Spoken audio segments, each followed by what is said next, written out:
Good evening. God bless you. Once again, it's me, Apostle Gretchen Dixon, and I'm so excited to be here tonight. I have someone that's very special to me, one of my other partners in crime, in a good way, Minister Timiko. Welcome to the show. How are you? Thank you. It is a pleasure and honor to be here with you today, and I am doing very well. How are you?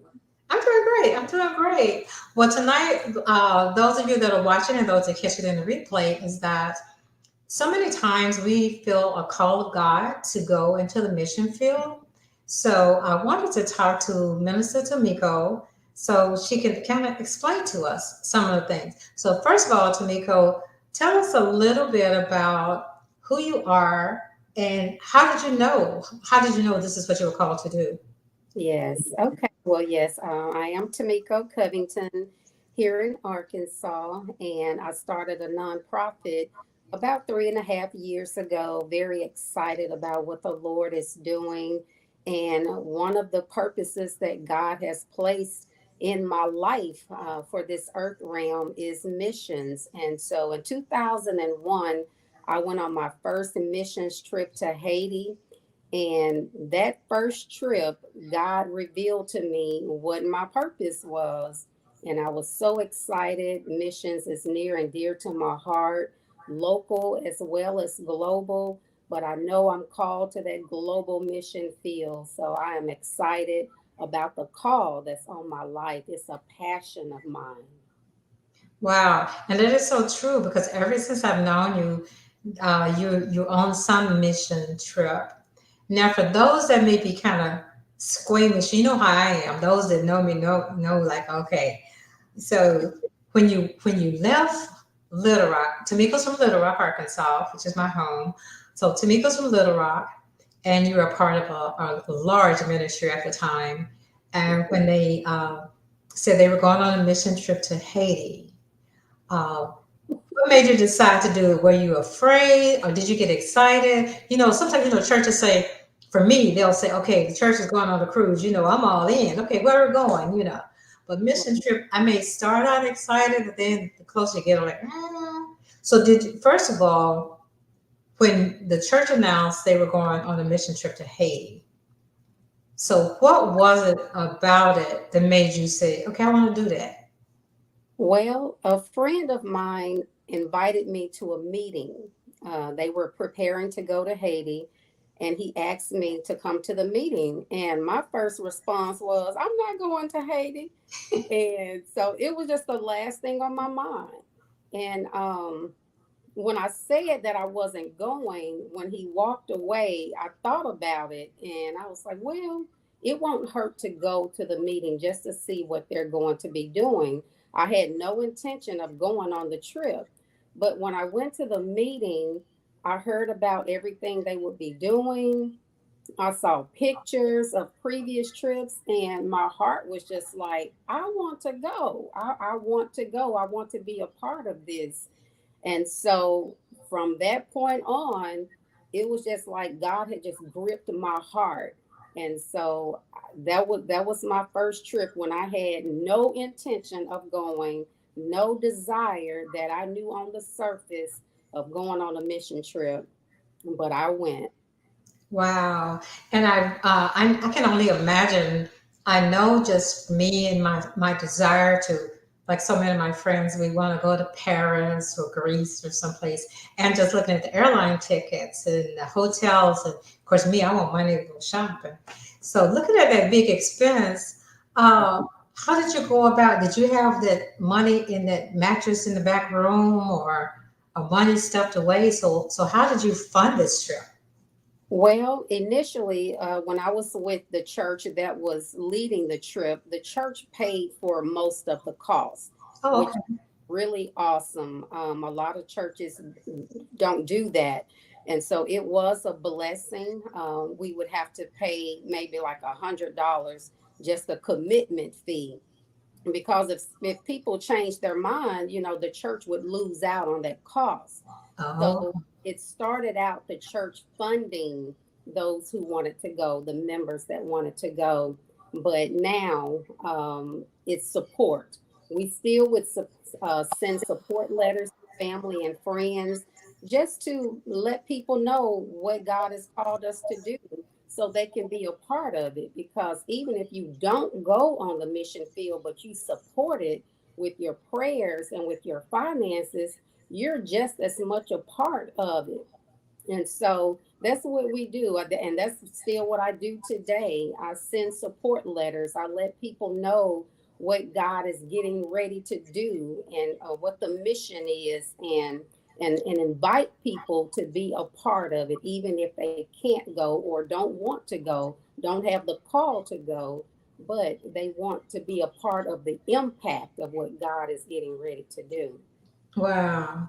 So once you went to Haiti, so while you were in Haiti, what was it like? Was God dealing with you then? Because you said you first you didn't want to go, and then the church paid the money, and then between the time going to the airport and actually landing in Haiti, did you have any reservations or fear, like, oh God, what have I done? I really didn't have any fear. There was a nervousness, just not knowing what to expect, even though the team leaders prepared us and I saw pictures and heard stories. But until you are there for yourself, it's only so much preparation you can get. So it was a little nervousness. It was my first time going out of the country, and so, but I wasn't afraid. It wasn't fear. It was just nervous, and so I didn't feel like what have I done or anything like that. I just jumped right in there and was a part of the team with those who had already been. I was excited. Oh, that's good. So on your first trip, which was Haiti, Yes. what was the moment that everything connected for you that this is what I need to do? What did you see something? Did you experience a powerful move of God, or just what happened that made you realize, okay, this is what I'm called to do?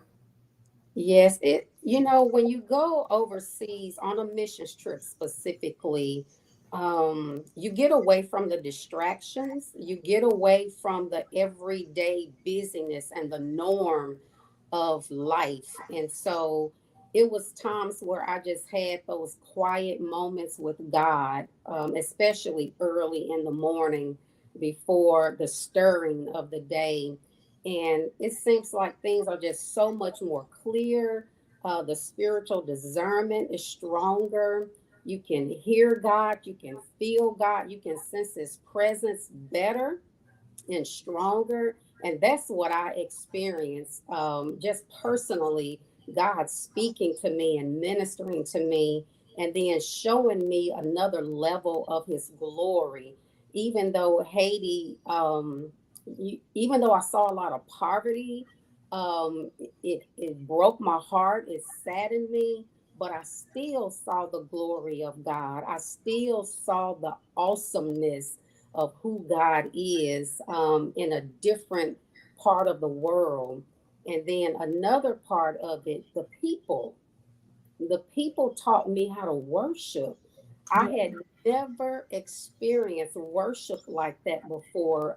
We were at a women's conference, and the women, they were on their knees crying out to God. I mean, on concrete floors. They were on their knees crying out to God. And, some were praying, some were worshiping. It was just awesome. And the team, we all got down on our knees as well in prayer. But I was so overwhelmed with emotion, I couldn't even pray. I raised up my head and I looked around. I had never experienced anything like that before in my life. And I just cried and cried, and it was so emotional. But it was just a beautiful thing to witness the people, their hearts for God. Awesome. Wow. And since then, I know you left corporate and you started your nonprofit, His Love Ministries International. So, what led you to do that? To leave corporate, leave the comfort to just start this business, this organization? Yes. Well, I've been knowing for years that the corporate um, community wasn't for me.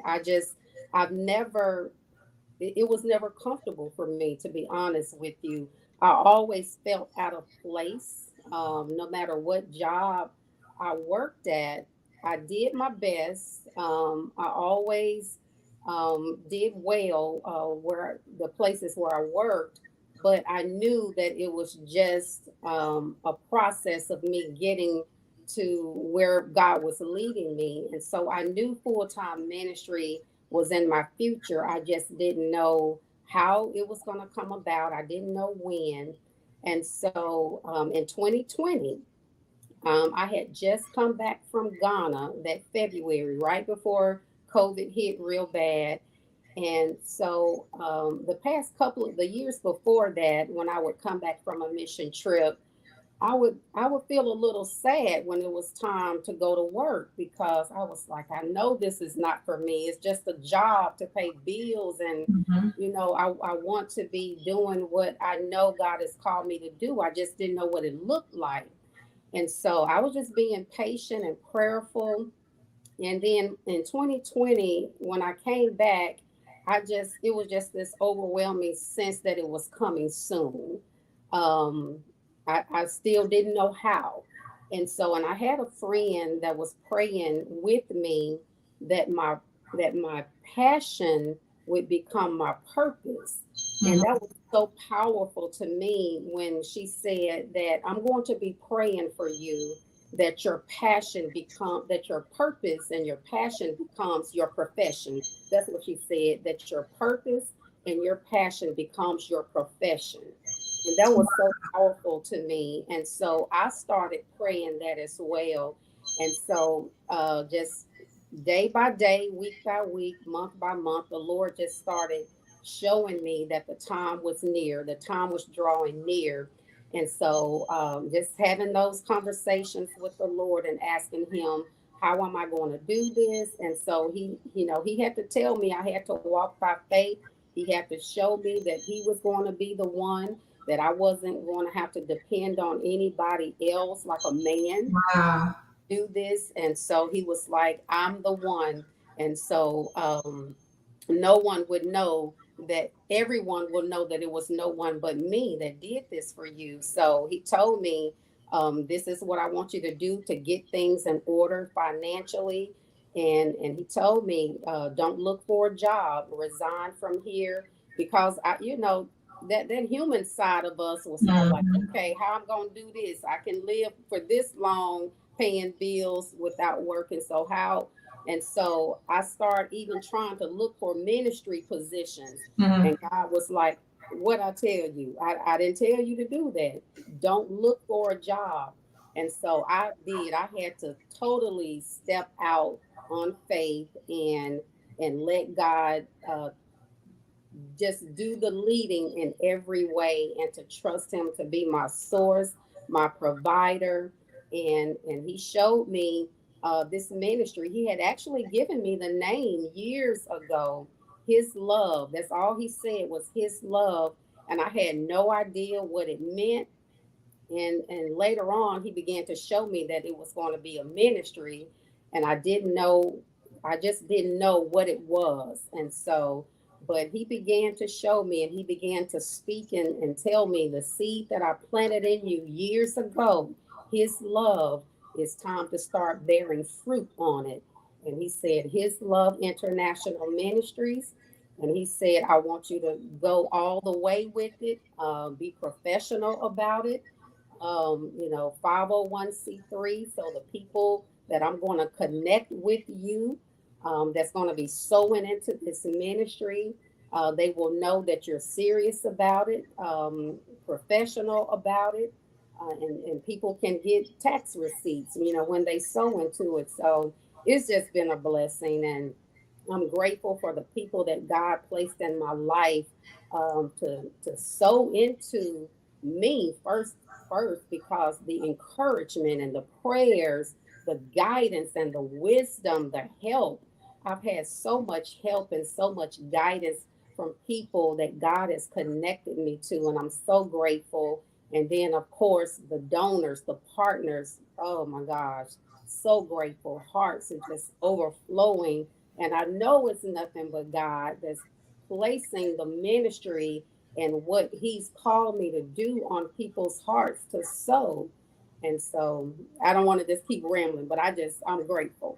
Yeah, that's amazing. I've learned a lot from you. Just the little bit, just being the snippet, just a fur ball in a corner, watching how God is just manifested and the places you have gone.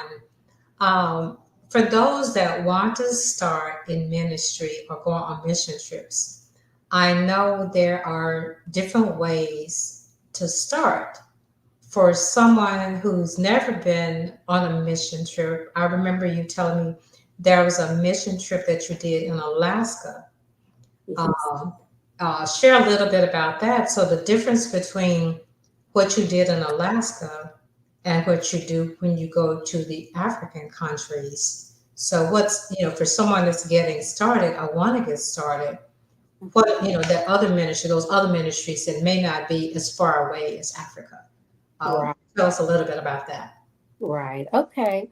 So, yes, I do still partner with other organizations and ministries that do mission trips. Some may be considered humanitarian. So, Samaritan's Feet is one organization that I do mission trips with. They do local, stateside, and they go to even further to African countries and just different places, actually. And so there's another organization called Filter of Hope. They take water filters and Samaritan's Feet. What we do is wash their feet. So organizations like this, some may go far and some may not. And so it just depends on the organization. It depends on the mission and how far a person wants to go. And if you just want to just go and see what it's like to be on the mission field, sometimes I may recommend those organizations. It depends on the person. It depends on the heart. Because when I lead a trip through my ministry, it's a lot more detailed because it's a teaching. We go to like the slums areas, and everybody may not be comfortable doing or going places where I go. So that's why I always share other organizations and ministries that people may feel more comfortable with. Sometimes, going with me, you may be in a hotel or motel, what we know as motels. It may not be as fancy. So it depends on the person. And so I do ask people to be prayerful, to make sure that you have a servant's heart. You're ready to be uncomfortable. There's going to be times when it's hot. You're going to be tired. You may get irritated or frustrated with team members. So it takes a lot of prayer, a lot of fasting to prepare for a mission trip. Be prepared to minister to people, to encourage them, to pray with them, to share the gospel with them, to share your testimony, even if you're not called to preach. We're all called to minister in some way. We all have a gift. And so, first and foremost, you have to be saved to go with me. Um, Jesus Christ has to be your Lord, Him and Him alone. It can't be any other gods and idols and things like that. You have to know who your God is, and so and just be ready to serve, to be humble, to love on the people, to be sacrificial with your time, and it's a lot that goes into it. And I do offer like interest meetings, just giving people information about the trip, like where we're going, how long we'll be going. Um, the dates, the cost, what we will be doing, what to expect. So I try to prepare people as much as possible. And so just have people to pray and make sure you know that the Lord is leading you to go, because it's far from a vacation. It's not a tour. We'll try to throw a fun day in there, a day of recreation, something like that. But by no means is it a tour. I make sure people know, if you just want to go to Africa or wherever we go, if you want to go just to see what it's like, just to experience it, a mission trip is really, not for you at that time. Just go on a trip. It's okay to go to Africa just to visit. That's fine. But when it comes to missions, you have to be ready to work, be ready to serve, be ready to love, be ready to just sacrifice the comforts of the U.S. Wow.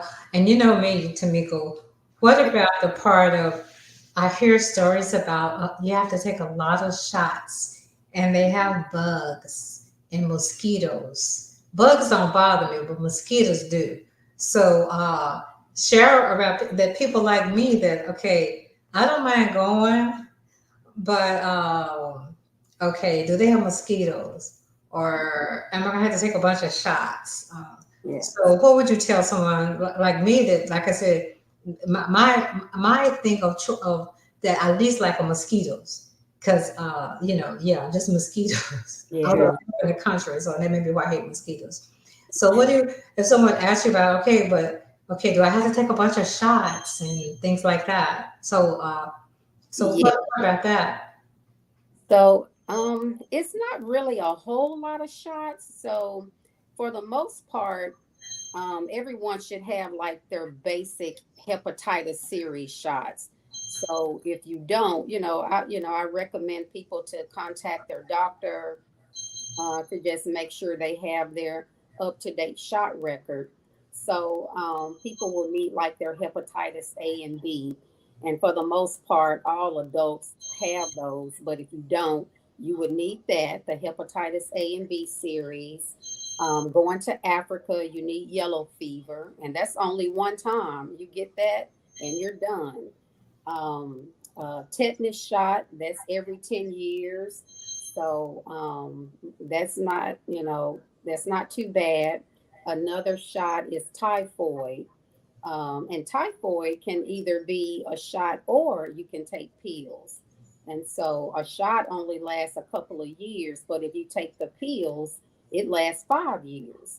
So a lot of people will take the pills, and the typhoid, it helps to prevent different type of foodborne diseases. Any type of things in your water. And we don't drink the water anyway when we go out of the country. But if someone just happened to accidentally forget and put their toothbrush under the sink water, the faucet water, so it helps protect from illnesses from things that could be in food or drink. And then and the malaria, we do take, and that's not a shot either. Those are pills that we take, and that helps to prevent malaria that comes from mosquitoes.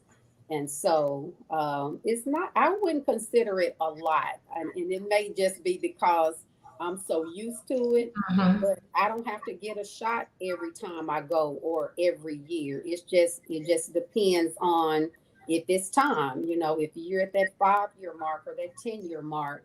And then, like I said, a couple of them, you can take pills for those. And so, and when it comes to bugs and mosquitoes, some of the other countries do have a lot of those. And so, the anti malaria is important to protect from mosquitoes that might bite, that have malaria. And then, but I always take bug spray with me. So you can take the anti-repellent, make sure you spray it on. Some people buy the kind you put on your clothes and not your body. So different things like that help. Taking bug spray to spray your hotel room, things like that. So it's not too bad. But if you really squeamish about bugs and things like that, it's just one of those things that if God is calling you to go, He's going to protect you. He's going to make sure, he gives you wisdom on, how to dress, the bug spray, and just, we just will protect ourselves. And it may be a little uncomfortable for a week or two, but we get through it. Oh, that's good. Well, what about those that may be physically challenged? Because the photos I've seen from you and other people that have traveled out of the country, one, I know the third world countries are used to doing a lot of walking. They don't have the comforts of automobiles or Lyft or Uber like we do. So I've seen pictures of travel walking, doing a lot of walking in the heat. What are your recommendations? Is someone that's physically challenged, maybe on a cane or a wheelchair or a scooter, or just have challenges walking?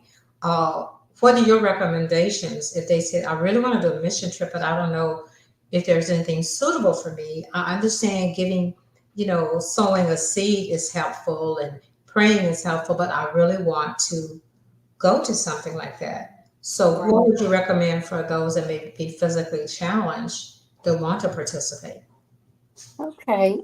Someone on a cane, that could work in a lot of places. Some places are more rugged than others. The streets are a lot more rugged terrain in some areas. So it would definitely be a case by case basis. Someone who's in a wheelchair or a scooter, that would be very difficult. That would be difficult on the mission field, especially for the work that I do, but not impossible. Not impossible. I went to Nigeria a couple of years ago, and a lady, she was on a cane.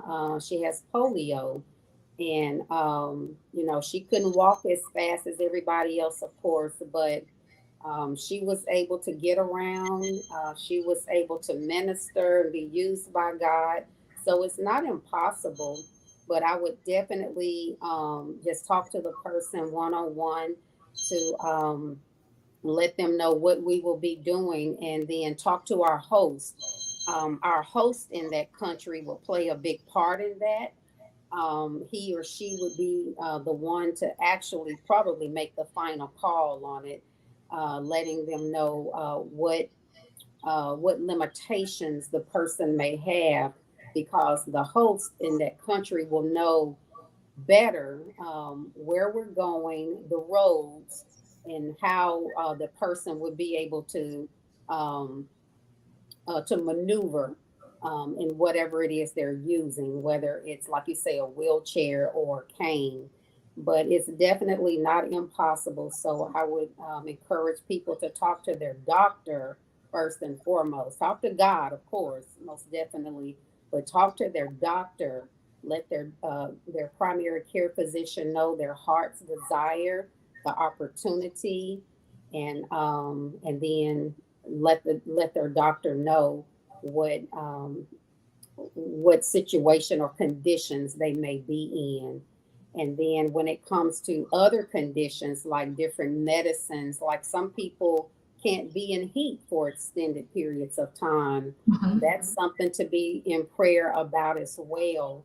Um, because we are out in the heat a lot, in the middle of the day, in the heat of the day. So it may not be every day that we're in the heat for long periods of time, but for a lot of the days that we are there, we are in the heat. And so it's definitely something to be prayerful about, to talk to their doctor about.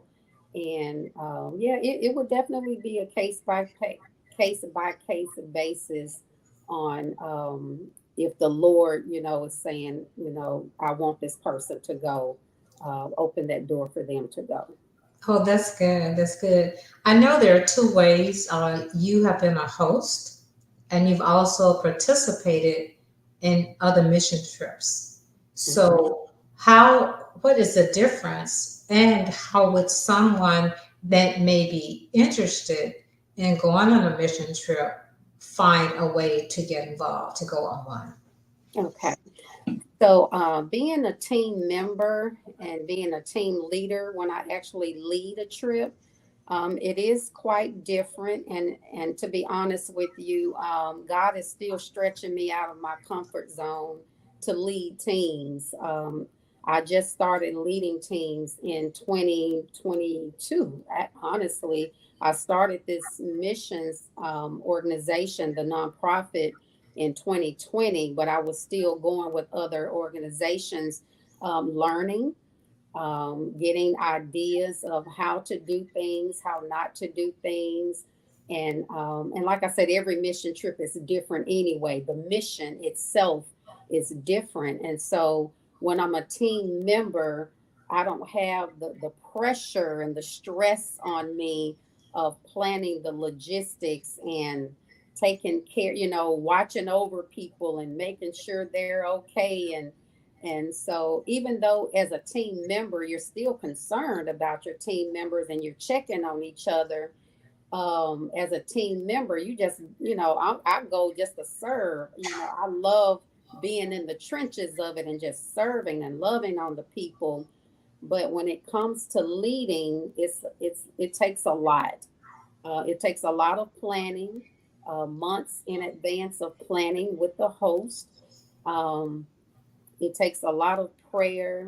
It's a lot of logistics involved in it, and then when you get there, it's like, I struggle with still trying to lead as well as planning, the ministry part of it, the teaching and the preaching, and so sometimes that can be a lot for a team leader. And so, but for those who want to go to be a team leader, um, I would just suggest, you be in prayer and pray for the team leader, pray for the host, because, and then be patient because everything won't be perfect. The team leader won't be perfect. The host won't be perfect. Everything about the mission trip itself won't be perfect. There's always going to be something that you can find that could have been done differently or even better. But if, as a team member, be patient, always be patient and prayerful and humble, and and just be ready to serve, be ready to love on the people, submit to leadership. That's really important. Even when you don't agree, you can talk about it, pull the team leader aside or something like that. But sometimes people can want to try to take control and take over and lead things. So it's just be a learner. That's what I learned from, some people that I have been on mission trips with. Go to be a learner. Um, Learn about the culture, learn about the people. Be ready to, share your heart with the people, to share the love of God with the people. And then, as the Lord is opening doors where He's calling you to take the lead, where He's calling you to lead a team, be ready. God is still working on me to be ready, um, for the planning. It's a lot of planning with the logistics and just being prayerful on who to be on the team. That's a huge part of it, is knowing who God is calling to be a part of the team. You have to really be prayerful and discerning as a team leader who God wants on that team is so important. And so that's a big thing for me. Being a team member and being a team leader, be prayerful. Be prayerful. It's a lot. Wow. So, for those that are interested in hearing more about mission trips or field of leading, but don't know where to go, is there a certain website or organization that you would recommend? Because there are individuals that are listening to the broadcast that are from all over the US and maybe even out of the country, but mainly to the ones that are here in the US. Yeah. That how do they find an organization or how do they connect with a mission trip person in their area. Yes. So I would say, especially if you're trying to find someone in your area, check with your local church. Start with your local church first. Go to your pastor.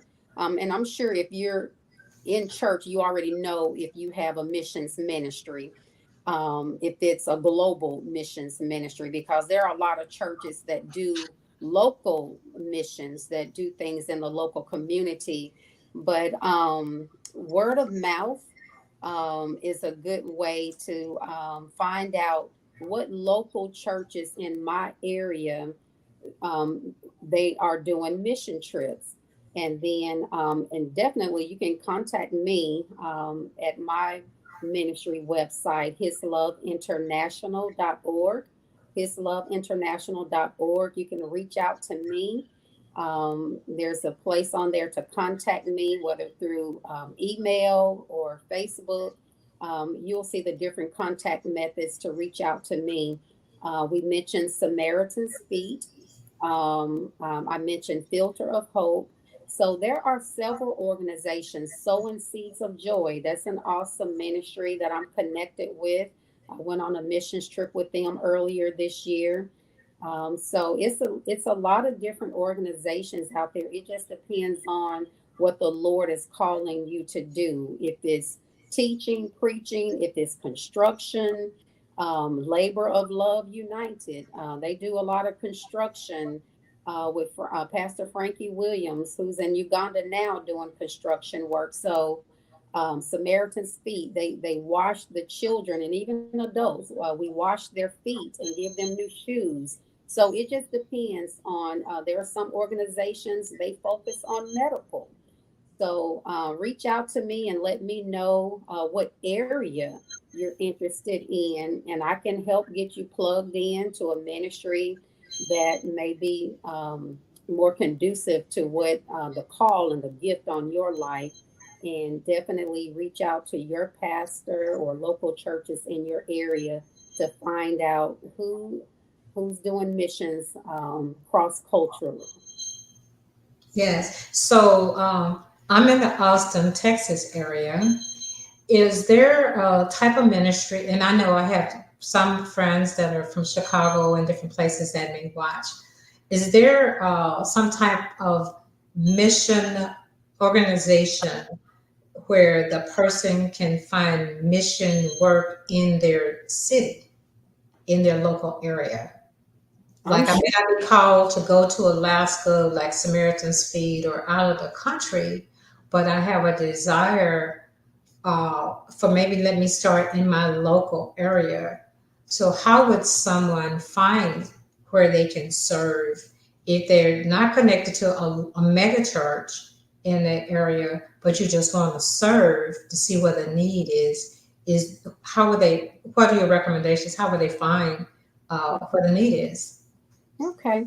Well, it would depend on the heart of that person where they feel like God is leading them. There are hospitals and nursing homes, jails and prisons. It's a wide variety of places that people can serve. The Boys and Girls Club, um, the community centers for where the elderly, some of the seniors go. So there are so many different places. Outreach, there are evangelism teams. So I definitely would recommend your local church first. That's most definitely the first place. And if you're not connected, if you're not a member of a local church, I would definitely encourage you to be prayerful about where God would have you to be connected, because that's where I really, if I wasn't connected to a local church, I probably wouldn't have ever found out my purpose. But Right. because I was in church, I didn't know what my purpose was, but I was just serving. I was serving in different ministries in different areas, and I found out that I really like outreach. So I was just involved in different outreach ministries. I went evangelizing. We would go door to door evangelizing. I went to prison ministries when we would go to the different jails and prisons to have services. I did that. I went to the homeless shelters. That's something you can try. Salvation Army, things like that. So I knew that I had a desire to reach out to people. It was outreach.